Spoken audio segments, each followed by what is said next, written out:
శ్రీమాత్రే నమః. అహంకారం ఎక్కువైపోయి నోటి దురుసుతనంతో నోటికొచ్చినట్టు మాట్లాడితే ఎంతటి వాడికైనా పతనం తప్పదు. ఈ మాట నేను చెప్పటం లేదు, పురాణాలే చెప్తున్నాయి. ఈ సిజేపీ ప్రొటెస్ట్ జరిగింది కదా, ప్రొటెస్ట్ జరిగినప్పుడు శాంతియుతంగా చెయ్యొచ్చు, ప్రశ్నలు వెయ్యొచ్చు, ఖచ్చితంగా మాట్లాడచ్చు. కానీ పరిధిని దాటిపోయి హద్దులు మీరేసి నోటికొచ్చినట్లు అత్యంత అసభ్యకరంగా వ్యక్తిగత దూషణ చేస్తూ ఏ మాటలైతే మాట్లాడితే ఎదుటివాడు కృంగిపోతాడో, ఏ మాటలు ఏ తల్లి ఏ కొడుకు నోటి నుంచి ఏ కూతురు నోటి నుంచి వినకూడదు అని అనుకుంటుందో అలాంటి మాటలు, అలాంటి చేష్టలు, అలాంటి ప్రవర్తన చిచ్చి సభ్య సమాజం తలదించుకునే విధంగా ప్రవర్తించారు. అయితే అక్కడ అలా ప్రవర్తించింది నిజంగానే నీట్ పరీక్షలో నష్టపోయిన వాళ్ళు కాదు, వాళ్ళని వంకగా పెట్టుకుని వాళ్ళకి సపోర్ట్ చేస్తున్నాము అని వచ్చిన మంద అన్నమాట. వాళ్ళే చేశారు. నిజంగా విద్యార్థులైతే న్యాయం జరగాలి అని అనుకుంటారు. అక్కడ నిజంగా వచ్చిన విద్యార్థులు ఉన్నారు, విద్యార్థుల పేరిట వచ్చిన దుర్మార్గులు కూడా ఉన్నారన్నమాట. అలా అన్నామనుకోండి, పాపం సిజేపీ ప్రొటెస్ట్ చేయడానికి వచ్చిన వాళ్ళని దుర్మార్గులు అంటున్నారా అని మళ్ళీ ఈ వీడియోని కూడా రూట్ మార్చేస్తారు. అక్కడ నిజంగా వచ్చిన విద్యార్థులని ఎవరు ఏమీ అనడం లేదు. విద్యార్థులు అని చెప్పుకుని అసభ్య పదజాలంతో దూషణ చేసిన వాళ్ళ గురించి మాత్రమే మాట్లాడుతున్నారు. అన్ని మాట్లాడుతున్నప్పుడు వాళ్ళు అన్ని వీడియోస్ చూసినప్పుడు కూడా ఇంకా ఎలా ఆ దుర్మార్గులకి సపోర్ట్ చేస్తున్నారు అనేది అర్థం కాలేదు. అక్కడికి వచ్చిన కొంతమంది పాపం ఇంకా వాళ్ళకి నేల ఆకాశం కనిపించలేదన్నమాట. అందుకే నోటికి వచ్చినట్టు మాట్లాడారు. ఎందుకు? ఇంతమంది జనం ఉన్నారు, ఇంతమంది జనంలో మనం ఏదైనా మాట్లాడేస్తే రికార్డ్ అయిపోతుందా అనే అహంకారం, నోటి దురుసుతనాన్ని చూపించుకోవడం అనమాట. అందుకే నీచంగా మాట్లాడేశారు. తర్వాత ప్రొటెస్ట్ అయిపోయింది కదా, అయిపోయిన తర్వాత ఇప్పుడు ప్రభుత్వం చర్యలు తీసుకుంటోంది అని అంటే విద్యార్థుల మీద చర్యలు ఎలా తీసుకుంటారు అని గొడవ. అమిత్ షా గారు అన్నారు, నిజమే, అక్కడ నీట్ పరీక్ష కోసం ఎవరైతే వెళ్ళారో వాళ్ళకి అడ్మిట్ కార్డు ఉంటుంది కదా, వాళ్ళు ఆ అడ్మిట్ కార్డు చూపించండి అని అడిగారు. బాగా అడిగారు కదా, అంటే నిజమైన విద్యార్థులు ఎవరి కాదు అని చెప్పి తెలుసుకోవడం కోసం అడిగారు. సరే, ఈ వీడియోలు పెట్టేసిన తర్వాత ఇప్పుడు అర్థమైంది అనమాట ప్రభుత్వం చర్య తీసుకుంటుంది అని. ఇప్పుడు ఏడుస్తూ సారీ మోడీ నన్ను క్షమించండి, ఏదో పొరపాటును అనేశాను అని ఇప్పుడు మాట్లాడుతున్నారు. సభ్య సమాజం తలదించుకునేలాగా వాళ్ళు మాట్లాడిన మాటలు ఇంకొకరు చూసి వాళ్ళు కూడా రెచ్చిపోయి అసభ్యంగా మాట్లాడి నిజంగా నికృష్టం చేసేసిన తర్వాత ఇప్పుడు సారీ అని చెప్తే సరిపోతుందా? ఇప్పుడు తప్పు చేశాను అని సరిపోతుందా? అంటే నిజంగానే పశ్చాత్తాపం అంటే భవిష్యత్తులో ఇంకెప్పుడు చేయకూడదు, అయినా ఆ చేసిన తప్పుకి శిక్ష అనుభవించే తీరాలి ఖచ్చితంగా. మరి అలాంటి తప్పే మన పురాణాల్లో కూడా కొంతమంది చేశారు. ఈ రోజు ఒక వ్యక్తి గురించి మనం తెలుసుకుందాం. కృష్ణ పరమాత్మ ఏ విధంగా శిక్షను విధించారు అనేది మనం తెలుసుకుందాం. తెలుసుకునే ముందు ఒక్కసారి కృష్ణ పరమాత్మకి నమస్కారం చేసుకుందాం. ఈ వీడియోని పిల్లలకి కూడా వినిపించండి, పిల్లలు తెలుసుకోవాలి ఖచ్చితంగా. సోనితపురం రాజు బాణాసురుడు. ఈ బాణాసురుడు ప్రహ్లాదుడి మునిమనవుడు. ప్రహ్లాదుడు ఎంత విష్ణు భక్తుడు. ఈ బాణాసురుడు చేసిందేంటో విందాం మనం ఇప్పుడు. ఈ బాణాసురుడు పరమేశ్వరుణ్ణి ప్రసన్నం చేసుకోవటం కోసం తపస్సు చేశాడు. బానే ఉంది, తపస్సు చేశాడు. పరమేశ్వరుడు ప్రత్యక్షమయ్యారు.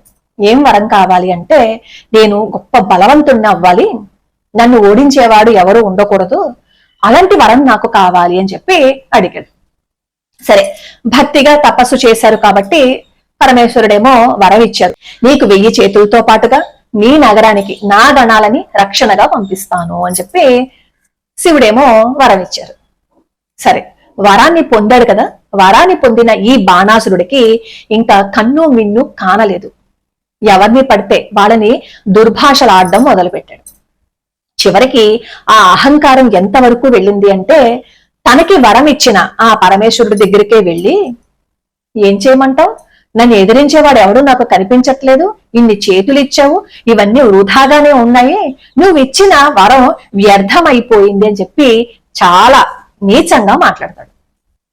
భక్తితో తపస్సు చేసినప్పుడు ఎలా అయితే వరాన్ని ఇచ్చారో, ఇప్పుడు ఇంత దుర్భాషలు ఆడుతున్నప్పుడు కూడా పరమేశ్వరుడు ఏమంటారు అంటే, ఒరే బాణాసుర, నువ్వు అహంకారంతో నీ కన్ను మిన్ను కాంటం లేదు, నీ నోటి దురుసే నీ నాశనానికి నాంది పలుకుతుంది అంటారు.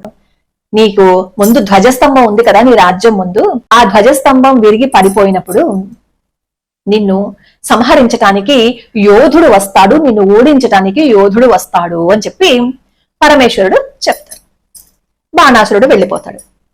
ఇంకా వాడికి కన్ను మిన్ను కాంటం లేదు, ఎవరిని పడితే వాడిని నోటికొచ్చినట్టు మాట్లాడేస్తున్నారు. ఈ లోపు ఈ బాణాసురుడి కూతురు ఉష, ఆ ఉషకి స్వప్నంలో కృష్ణ పరమాత్మ మనవడు అనిరుద్ధుడు కనిపిస్తాడు. అనిరుద్ధుడిని వివాహం చేసుకోవాలి అని అనుకుంటుంది. ఈ ఉష చెలికెత్తే చిత్రలేఖ, ఆ చిత్రలేఖ మాయోపాయంతో అనిరుద్ధుణ్ణి ఈ శోణితపురం తీసుకొస్తుంది అనమాట. అనిరుద్ధుణ్ణి చూసిన ఈ బాణాసురుడికి కోపం వస్తుంది. నాగపాశంతో బంధించి కృష్ణ పరమాత్మని ఇంకా ద్వారకలో ఉన్న వాళ్ళందరినీ నోటికొచ్చినట్టు మాట్లాడతాడు ఈ బాణాసురుడు. కృష్ణ పరమాత్మకి విషయం తెలుస్తుంది. కృష్ణ పరమాత్మ ఏమో బలరాముడిని తీసుకుని యుద్ధానికి బయలుదేరారు. కృష్ణ పరమాత్మ బలరాముడు ఇంకా యుద్ధానికి రాకముందే ఈ బాణాసురుడి ఆ రాజ్యం ముందు ఉన్న విజయ స్తంభం విరిగి పడిపోతుంది అనమాట. అప్పుడే అందరూ అనుకుంటారు బాణాసురుడికి మూడింది అని. అప్పుడు బాణాసురుడు కూడా ఏమనుకున్నాడో తెలుసా, ఆహా నా మీదకు యుద్ధానికి వస్తున్నారు, నా మీద యుద్ధం చేయడానికి శత్రువు వస్తున్నాడు అనమాట అని చెప్పి గర్వంతో అహంకారంతో విర్రవీగిపోతూ ఉంటాడు.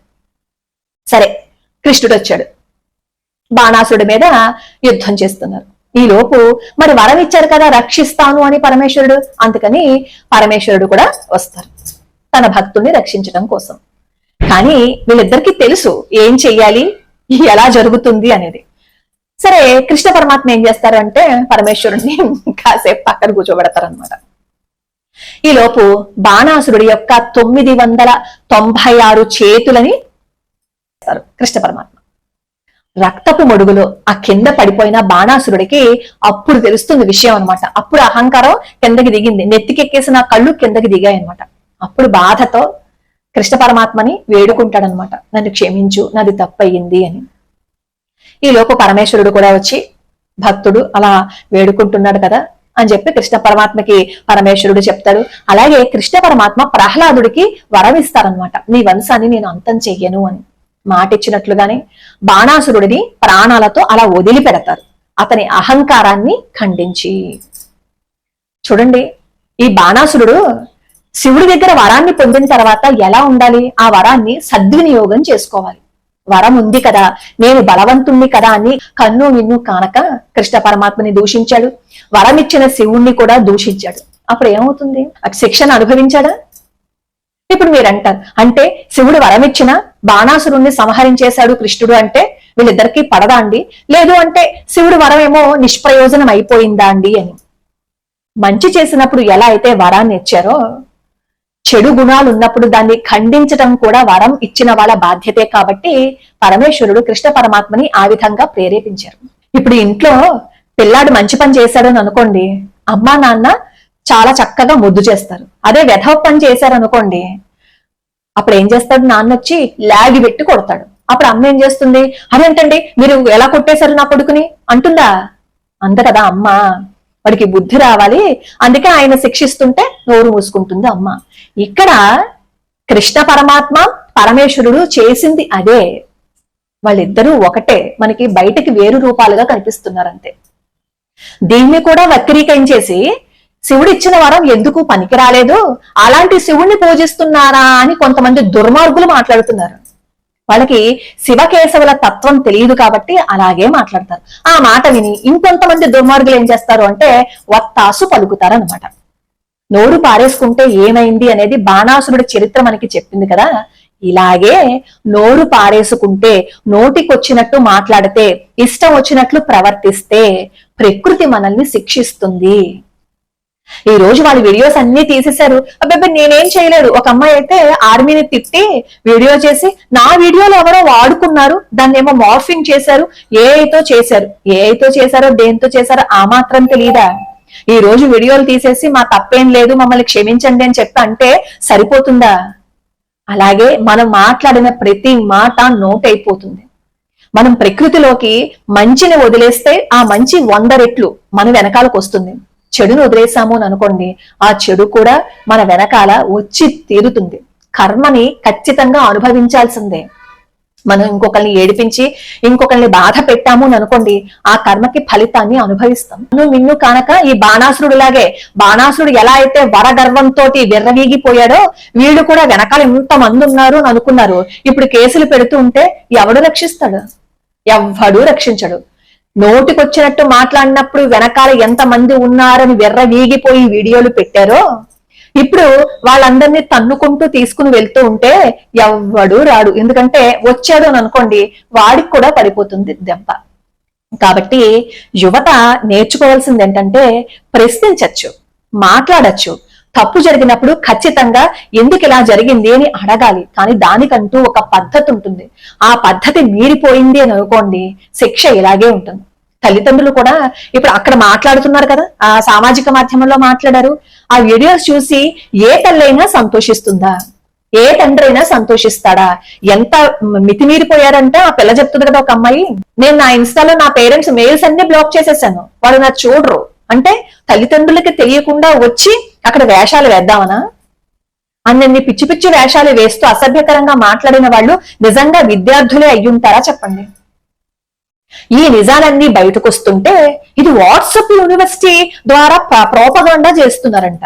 కళ్ళకి ఎదురుగుండా కనిపిస్తూ వాళ్ళు మళ్ళీ సారీ చెప్పి వీడియోలు పెడుతుంటే అది వాట్సాప్ యూనివర్సిటీ అంట. ఇలా దుర్మార్గం చేసే వాళ్ళని మనం వెనకేసుకొచ్చాము అని అనుకోండి, ఆ వెనకేసుకొచ్చినందుకు వాళ్ళు చేసిన దోషంలో కూడా మనకి భాగం ఉండే తీరుతుంది. ఇప్పుడు ఈ వీడియోకి వచ్చి కింద కామెంట్లు పెడతారు, ఏంటండి ఇలా మాట్లాడుతున్నారు అని. కామెంట్ పెట్టేస్తే మన ఐడి ఎవరికి తెలియదు అని అనుకుంటారు. కానీ మన ఐడి ఎవరికి తెలియకపోవచ్చు. ఎంత ప్రయత్నం చేసినా పైన భగవంతుడు అనేవాడు మన ఐడిని పట్టుకుంటాడు. మనం ఎవరము అనేది భగవంతుడికి తెలుసు. మనం ఏం మాట్లాడాము అనేది ప్రకృతికి తెలుసు. ప్రకృతి ప్రతిదీ నోట్ చేసుకుంటుంది, వదిలిపెట్టేది.